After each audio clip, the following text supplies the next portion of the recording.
Welcome back to What You Will Learn. My name is Adam Ashton. Merhaba kardeşim. My name is Adam Jones. Mate, today, 13 things mentally strong people don't do, with a pretty long subheading.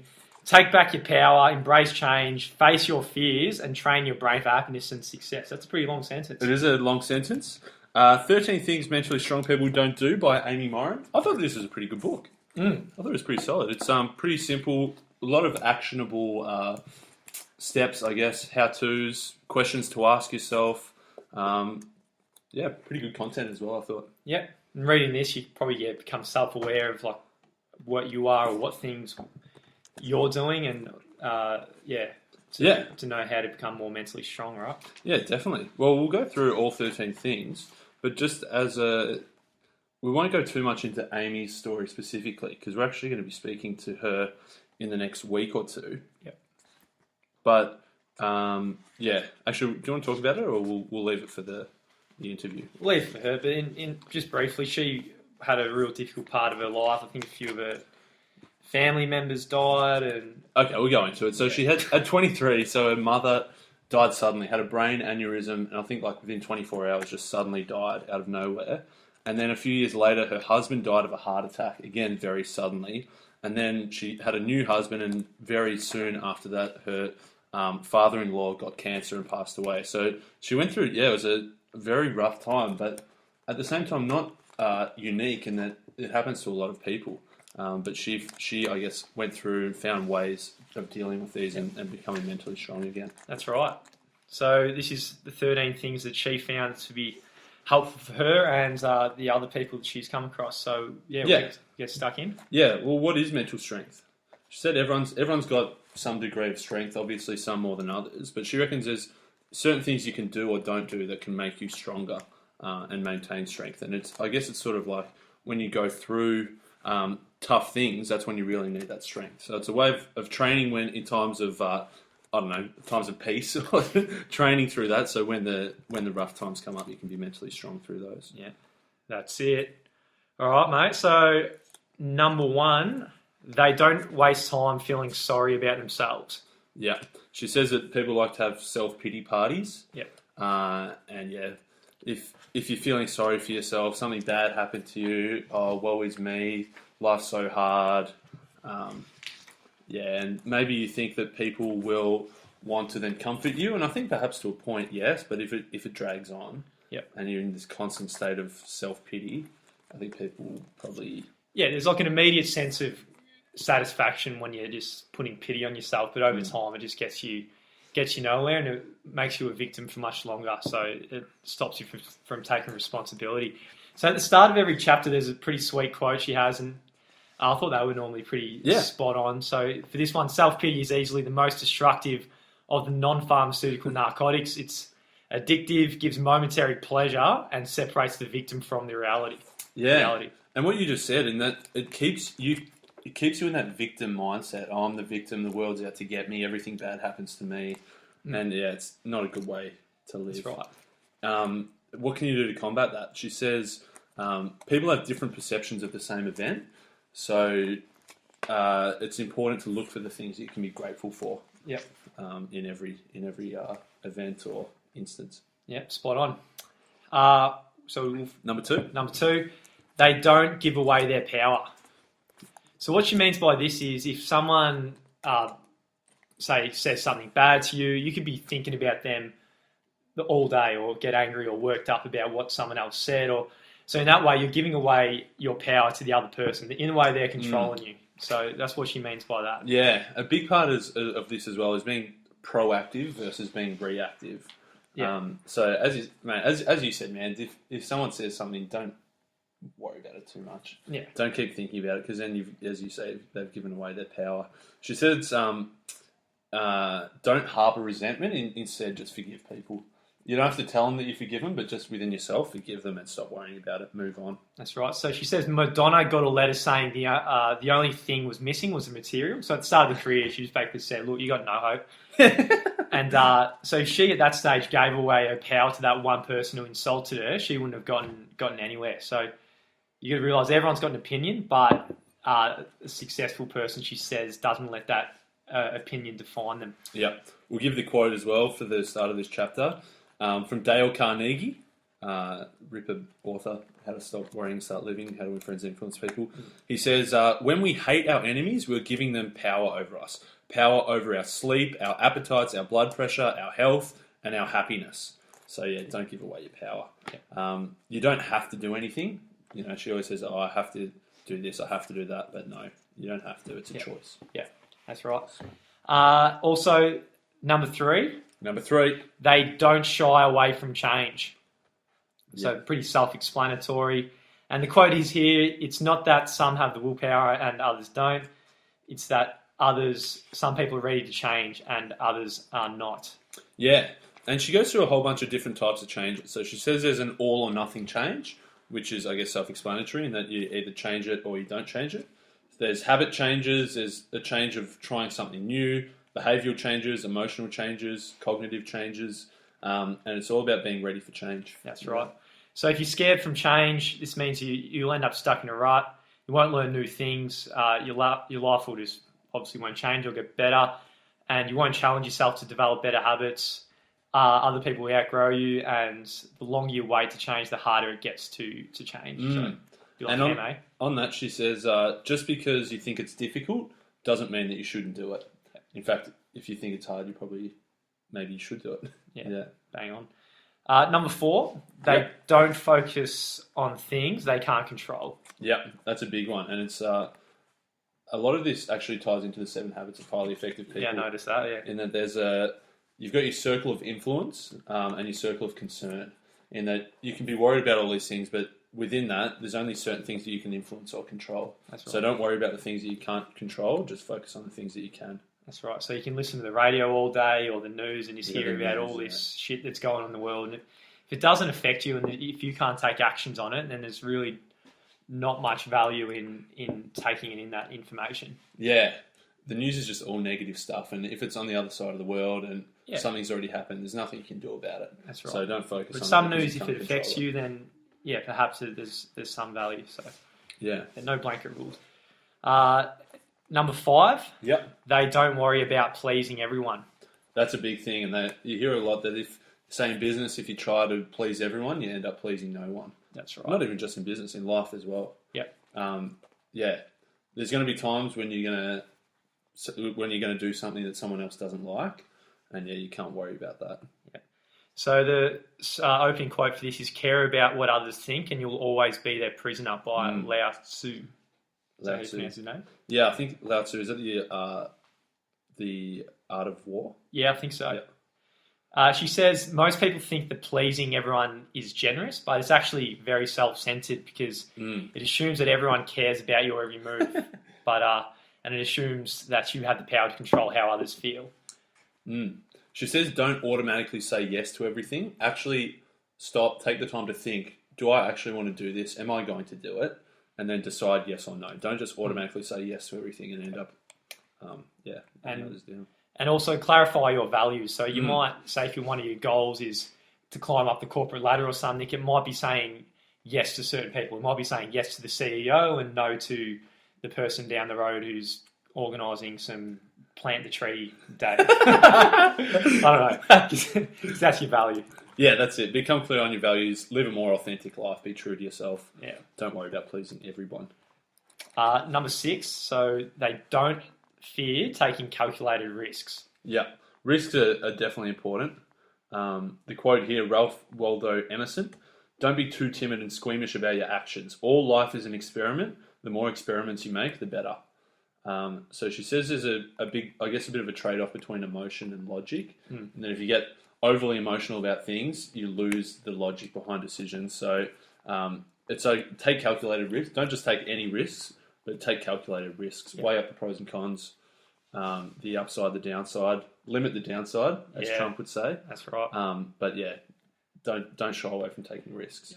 So our default setting is to go to the emotion and we get scared. But just think about it logically, take a step back, and then what might originally be seen as a risk is really a great move to getting to where you want to go. Yeah, for sure. She says fear is what I guess stops us from taking risks.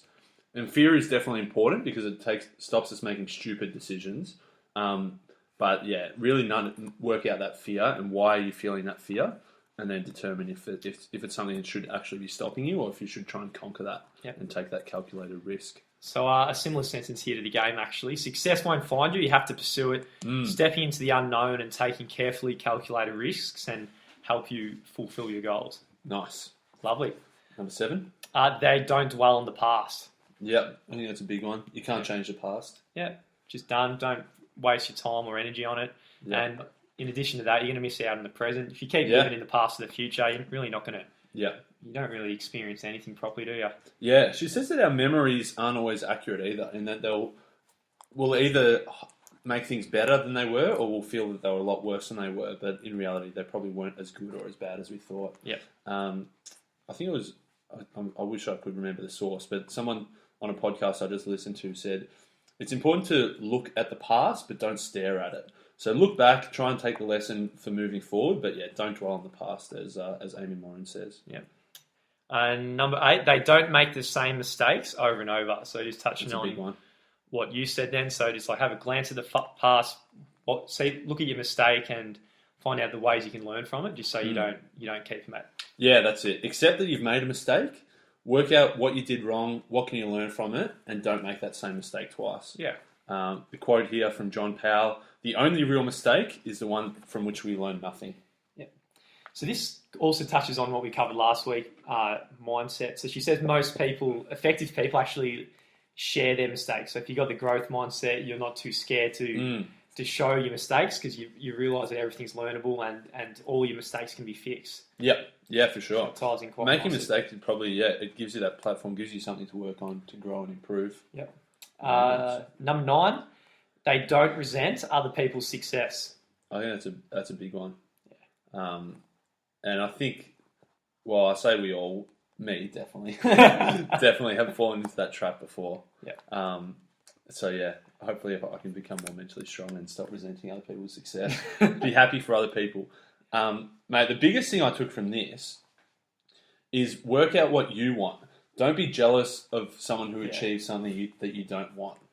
She says in here that, I think she's a psychotherapist, and she'll have people saying, I've got everything I've ever wanted, but I'm still not happy. And they might have a big house, a nice family, a fancy car, they've got a boat as well, and they're making lots of money. But that's not what's making them happy. So she says they don't have everything they want. They've got everything that society has trained them to want. So she said, work out what you want and what success is going to mean for you. And then don't be jealous or resentful of other people who achieve other things. Yeah. Focus on what you want. That's right. So you might have someone who gets jealous or resentful of someone who both, say someone travels the whole world for a whole year and spends $30,000 doing that, and then also get resentful to someone who invests that $30,000 and buys a deposit on a house or something. Yeah. So there's, very contradictory. Yes, that's right. Yeah. There's a good quote by Mandela to start this. Resent is like drinking poison and thinking it will kill your enemies. That's it. So you're just hurting yourself, really. Yeah, just hurting yourself. Yeah. She said cooperation is better than competition, and rather than trying to compete with other people, compete with yourself and try and be a little bit better each day. Mate, number 10, they don't give up after their first failure. Definitely a big one if you want to achieve everything. This is a Kiyosaki quote here. Failure is part of the process of success. People who avoid failure also avoid success. Yeah. Love it. So, we never really heard about Edison's electric pen or the ghost machine, did we? Ghost but Edison, so Edison had some. Well, at that time, maybe the ghost machine would have been as wacky as the light bulb. Yeah. So he had all these wacky ideas. He might have had hundreds of. Capture the sun and put it in a. Or something. Yeah. It's unbelievable that he came up with something like that. Yeah. So each failure was an opportunity to learn a bit more. And if you look what Edison done, you can learn a lot from that dude. Yeah. This definitely ties a lot into the fixed mindset as well, I reckon. In that, fixed mindset people don't want to fail. And it's important to challenge yourself in new ways. If you're not failing, then you're probably not trying hard enough or trying something different. Yeah, that's right. Number 11, they don't fear alone time. Yep. So what she says here is just a good idea is to learn meditation. So mindfulness teaches you to accept thoughts, so whatever they are at the moment, and also helps you get in the zone and helps you to take a step back and recognize what's holding you back, what blockages are in your life, or with that step back, you can have a better chance of choosing the right direction of what path you want to go on. Yeah, definitely. And part of that is that meditation is or mindfulness is stop multitasking. So focus on one thing at a time. So if you're eating dinner, eat dinner. Don't eat dinner whilst watching the TV at the same time. Or just pick one thing and just focus on one thing at a time. Yeah. Number 12, they don't feel the world owes them anything. Yep. Pretty cool. Big entitlement culture these days. Oh, it is big, isn't it? Yeah. So, we all get in that trap sometimes, but it's a good quote at the start. Don't go around saying the world owes you a living. The world owes you nothing. It was here first. Yeah. So. Yeah, that's true, mate. We just came along and... So with the entitlement, you can fall in the trap of thinking that it's just going to get done for you, but it's not. It's not just going to give you a gift. You've got to go out there, have the proactivity, and go out there and just get it done. Yeah. There's no just lovely, something for nothing kind of gifts that are going to come in your life. Yeah. She says here, work out the difference between rights and privileges. Be a team player. Don't just think about yourself. Be humble. And a big part of this, a few Dutch girls we met in Indo, they gave me a new term. Basically, this is don't be a good drive. I think I probably shafted that pronunciation. Yeah. But they said that the literal translation is vagina woman. What's I that? think that basically just means don't be a cunt, basically. So that's pretty much what I'm feeling this entitlement culture is saying this chapter here. Is that a bit off topic? Just a bit. Hey, they were nice girls, though. Yeah. 13, they don't... I love how, with that one, I don't think that was a literal translation. You just changed it to... The literal translation was vagina woman. But then you... I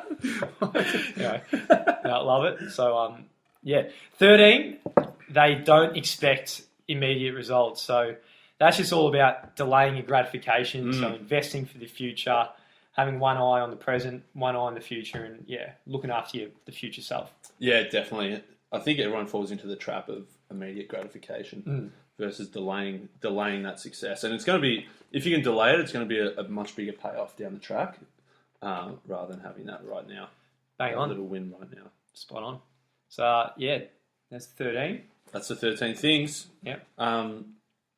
Yeah. What are any concluding remarks, mate? Mate, overall, I thought it was very good. It's very, the 13 things not to do, really good stuff.